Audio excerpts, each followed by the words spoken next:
Viewers, বিনোদন জগতের সব খবর নিয়ে আপনাদের সঙ্গে এই মুহূর্তে রয়েছি আমি রিপোর্টার কুলসুম। বন্ধুরা, চলে গেল মহান পবিত্র রমজান।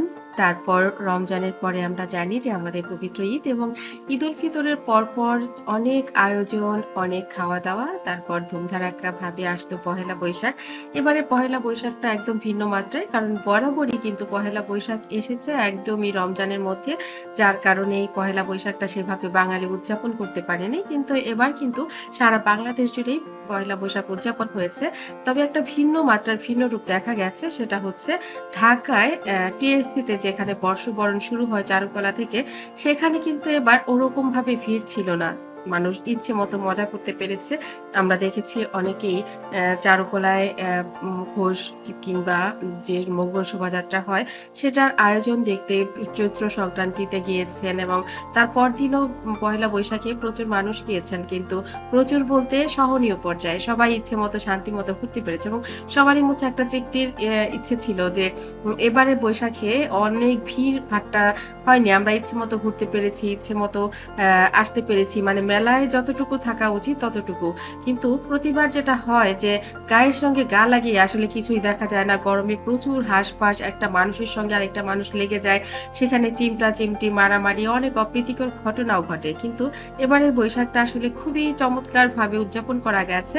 তার একটাই কারণ, শুধুমাত্র ঢাকাবাসী, ঢাকায় যারা ঈদ করেছেন, যাদের আসলেই তারা ঢাকাবাসী।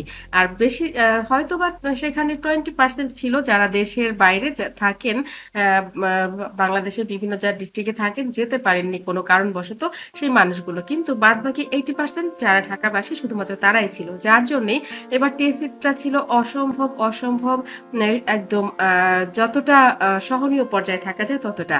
বাদবাকি মানুষগুলো ছিল ঈদের কারণেই গ্রামে, কারণ এবার বন্ধটা ছিল অনেক বেশি এবং যার এলাকাতে শেষে কিন্তু পহেলা বৈশাখটা পালন করেছে এবং আমরা দেখেছি বিভিন্ন ডিস্ট্রিক্ট থেকে সেখানে বিভিন্ন ধরনের চমৎকার ভাবেই কিন্তু পহেলা বৈশাখ উদযাপন হয়েছে।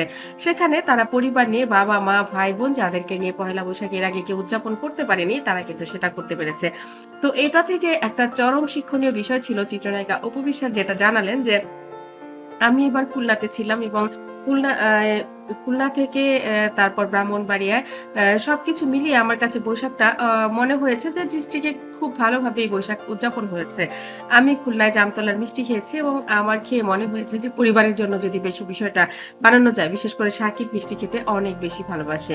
আর তাই আমি জামতলার যে মামা মিষ্টিটা বানায় তার কাছ থেকে কিন্তু মিষ্টিটার রেসিপি নিয়ে এসেছিলাম এবং বানিয়েছি।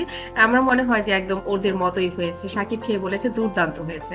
তো বন্ধুরা, এই যে একটা পরিবারের জন্য ভালোবাসা ছড়িয়ে দেয়া, বৈশাখ মানেই তো বৃষ্টি, বিষয়টা আপনাদের কাছে কেমন লাগলো অবশ্যই কমেন্ট করতে ভুলবেন না। আমার চ্যানেলটি যারা ইতিপূর্বে সাবস্ক্রাইব করেছেন তাদেরকে অনেক ধন্যবাদ। যারা এখনো করেননি, সব খবর সবার আগে পেতে সাবস্ক্রাইব করে বেল আইকনে ক্লিক করলেই আপনাদের কাছে পৌঁছে যাবে বিনোদন জগতের সব খবর সবার আগে। ভালো থাকবেন, ভালো রাখবেন প্রিয়জনকে। ধন্যবাদ আবার।